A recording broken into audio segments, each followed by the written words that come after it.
اور اب کچھ خبریں کھیل کے میدان سے۔ پاکستان سپر لیگ کی ٹیم لاہور قلندرز کے کھلاڑی سیم بلنگز نے کہا ہے کہ قلندرز کو ٹرافی جتوانا میرا عزم ہے۔ پاکستان میں پہلی بار کھیلنے کا تجربہ انجوائے کر رہا ہوں، یہاں گراؤنڈز اچھے ہیں اور وکٹیں بیٹنگ کے لیے آسان ہیں۔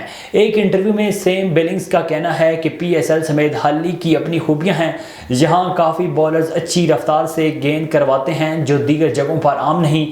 پی ایس ایل کوالٹی اور تفریح دونوں لحاظ سے ٹاپ کی لیگ ہے۔ پاکستان اور افغانستان کے درمیان T20 سیریز کا شیڈول جاری کر دیا گیا۔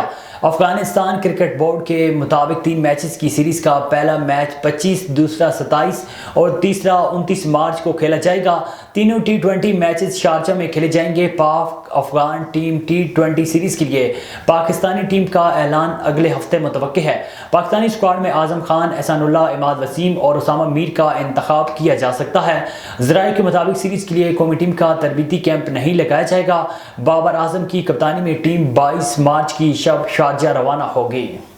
قومی کرکٹ ٹیم کے کپتان بابر اعظم نے بھارت میں schedule ICC men's one day world cup کے حوالے سے کہا ہے کہ بھارت میں شیڈول ورلڈ کپ کے لیے تیاریوں پر توجہ مرکوز ہے، بھرپور پرفارمنس دینے کی بھرپور کوشش کریں گے۔